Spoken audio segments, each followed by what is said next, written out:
Não proíba o Espírito Santo, não proíba a atuação dele, porque a minha pregação não tem nenhum poder.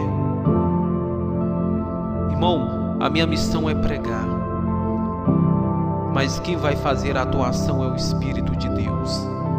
É Ele que vai convencer as pessoas, é Ele que vai trazer o arrependimento para as pessoas. Não sou eu, não somos nós.